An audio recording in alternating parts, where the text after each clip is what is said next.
Shibuya! Never ask a former Tetro watcher whatever the fuck happened on the 30th of November 2025. It was Tetro getting up there. Slight disclaimer for those who can't deal with the following topics: I will be recounting details from incidents I remember hearing or reading about. And remember, do not harass anyone mentioned in this video. The purpose of this video is to get my own opinions off my chest while also expressing that of someone I know who was a much bigger fan of Tetro than I was. I promise you we're writing this. None of this is AI. We don't take inspiration from OneGPT. For those of you who don't know who I am, which is probably everyone since I don't have a huge presence in the fandom, I'm known as 𝖕𝖊𝖘, and I only got into Tetro because of my older sister, who was a really big fan of it. My sister introduced me to Tetro during Pink's Chapter 4, during February, while she was using the series to cope with the pressure of school.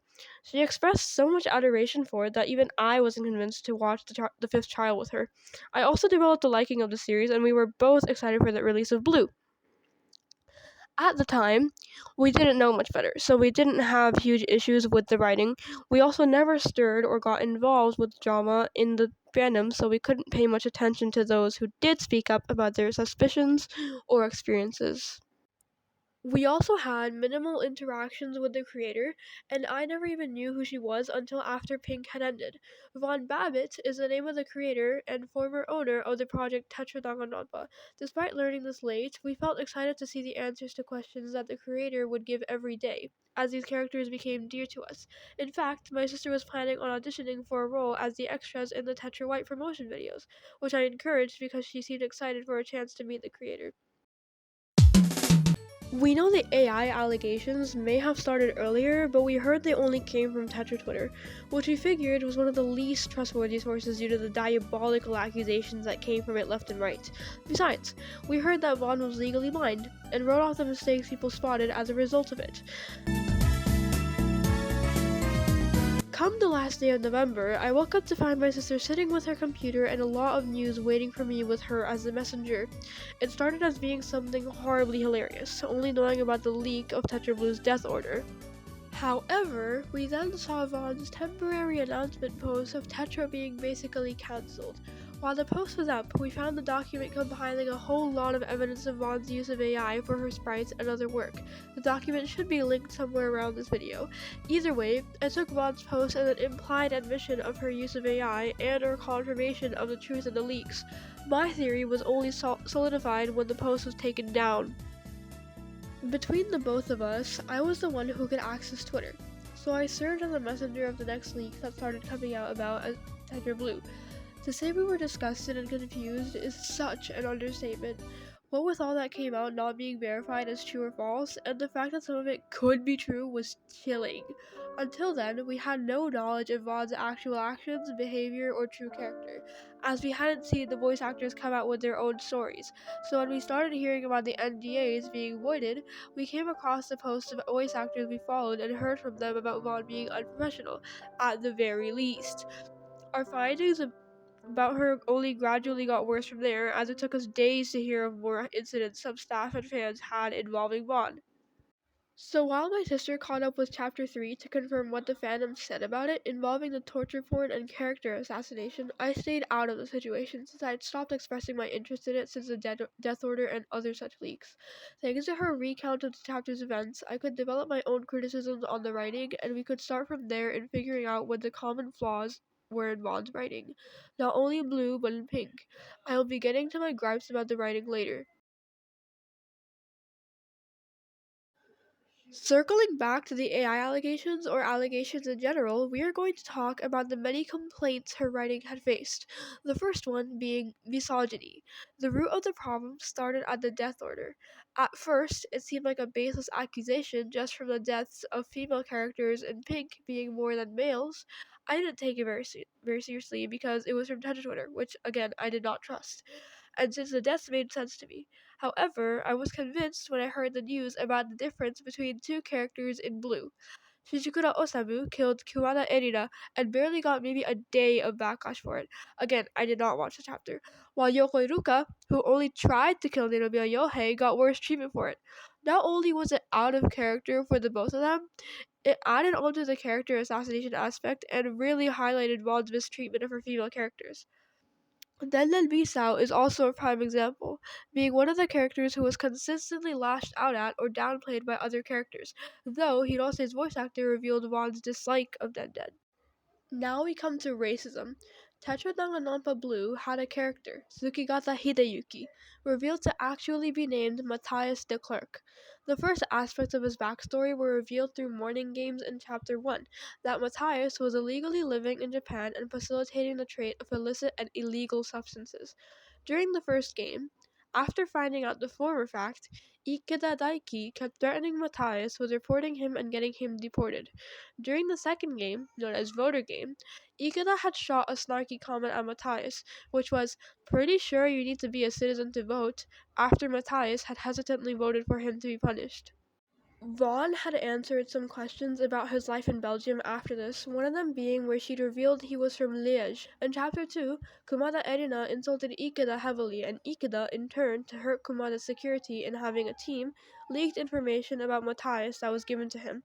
He exposed Matthias's living arrangements, crimes, and his full name. This came off as wildly unnecessary, and it only ended up hurting someone else more than the targeted, Kumada. Thirdly, we come to ableism. When I first got into Pink, I felt that the number of Kamimura's ailments was a little excessive, and the irrelevance of Harada being deaf in one ear also put me off. It also occurred to me, after the mass leaks of Blue, that a lot of the disabled characters have been brutalized. Harada's execution involved him being caught in multiple hunting traps, one of them being what killed him. Kamimura was killed with multiple stabs and then gutted and beheaded. 𝖒𝖈𝖊𝖍𝖐 was boiled alive and then had his hands and head cut off. When Maekawa was to be executed, she had 2 of her cybernetic limbs removed and then her last remaining real limb. The treatment of the disabled characters also concerned me greatly. Like, what do you mean Wada was starved for a week and then died outside of the killing game?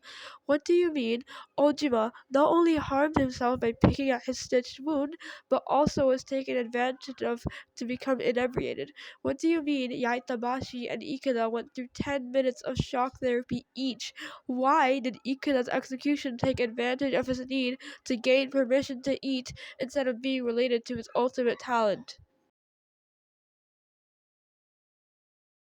Many voice actors have come out with their experiences with Vaughn, covering events where she was not only unprofessional but playing favoritism, and even sending Rule 34 art to one of them of the character they played, who at the time was a minor.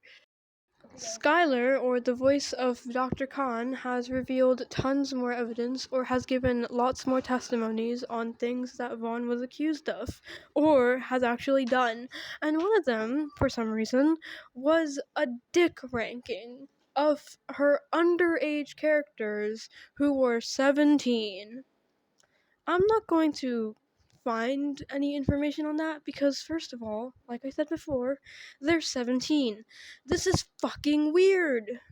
And unfortunately, the things she's done only get worse from there because not only has she been exposed to be a groomer, but not even a groomer of one singular person. She's groomed several. This gets so much worse. She sends a person her cleavage, and like I mentioned before, she sent a voice actor NSFW of their own character that they voiced.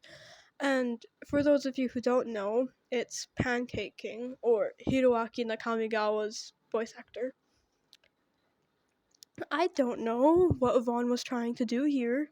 And she had also been exposed to be her Japanese audience. And that Japanese audience, I think we could find about 30 different alternate accounts. Unfortunately, the bullshit chronicles of Von Babbitt do not stop or start at Tetro. In fact, they started years before. There was a Discord server or community called New Bot City, and there's a bunch on that which I will not get into because it's just genuinely horrible. There's many posts on it, and Vaughn's ex even made a video about it. So I will put a link of that video in the description. Also, I've got a few of these from someone's Tumblr posts, so I will also be linking that. Credits to a lot of people here, the VAs and everyone, they deserve a lot of credit for this. And no one deserves more credit than the other. They're all equally amazing, especially for their effort in Tetro. They didn't need to put effort to give us the rest of Tetro, did they?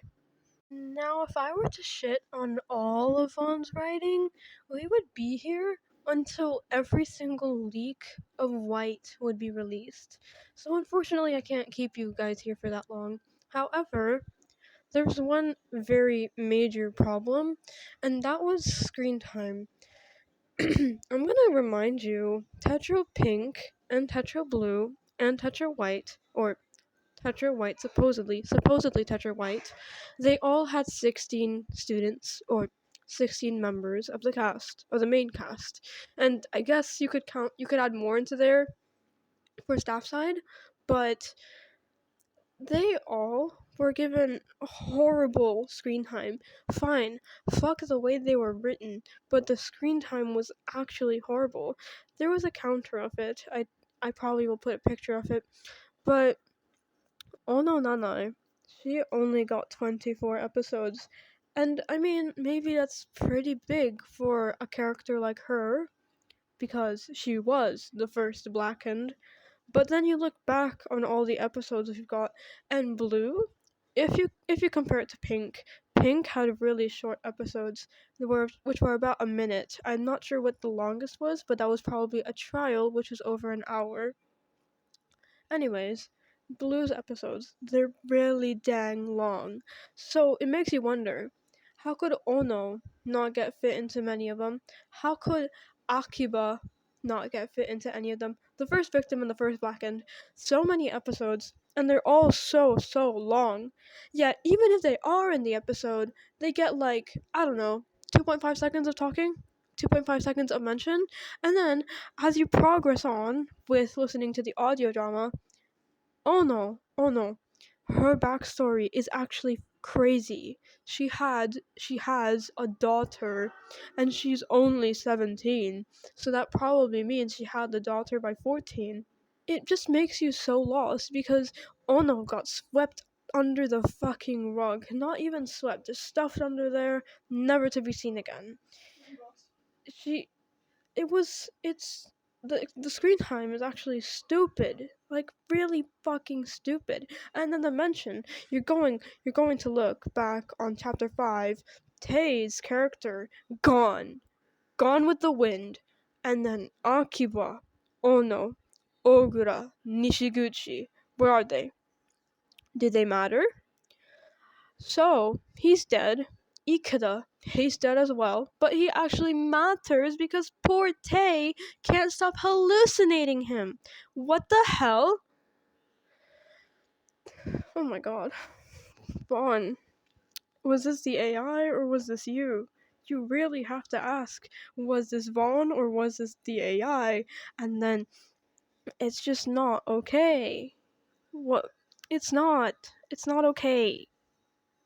Comparing Blue and Pink again, you look back on the characters, and and Pink was actually fucking normal. Like, I mean, despite the amount of illnesses Kamimura had, and despite Harada's disability being disregarded, they were normal. Normal teens doing normal things. Okay? Normal. Like, they actually interacted normally. They weren't harassing each other or throwing hands like they were in Blue. Or hooking up with each other. That's a little bit crazy, guys. And yeah, that's a bit weird coming from a Mate shipper like myself. But it's weird, okay? It's weird. And I'm going to remind you, Matthias is supposedly trafficked. Okay, so I don't know why he's accepting any form of touch, let alone from a complete stranger. And okay, yes, I get it. Some people have different ways of coping, but a really common way of writing someone who has been trafficked or essayed, we don't know if Matthias has been essayed, but trafficked, they would usually back the fuck off. Okay? Okay? And then and then the and then Vaughn's strategy here, Ikeda and So are arrow ace. Okay. I don't really care about arrow ace rep because I've never done it myself. I'm not arrow ace, so please do not harass me. Why was Isoda supposed to be arrow ace just to crush people's souls? What? What was that for? You gave Hirose Shingo, and Isoda so much chemistry, and then suddenly that chemistry is burnt to the ground. All because you just want shock value. I don't know what Vaughn's goals here were, but they clearly were not achieved. And the fact that she keeps running away from all her problems and then made a post about it, but then deleted it 30 minutes later, that is not okay either. We don't know what she's up to right now. But the fact that some people out there know her IRL and haven't said anything, I feel like at least the voice actors deserve to know something. Like, okay, the fans, we have no business looking into Vaughn's real life, and I mean, the shock that we found out Vaughn's full, like, legal name, that was a bit shocking to me, and I felt that was a bit stretched out too far. But then you go back again, and she's a groomer. She's groomed people. She sent them pictures of her cleavage, and I mean, I'm not sure if this exactly counts as grooming, but she sent people pictures of underage characters being sexualized. I think that is not exactly grooming, but that is still fucking wrong. So honestly, her name being out there for the world to see just helps on the side of justice. Yeah, that's it. Fuck Vaughn. Don't use AI. Have a great day, everyone.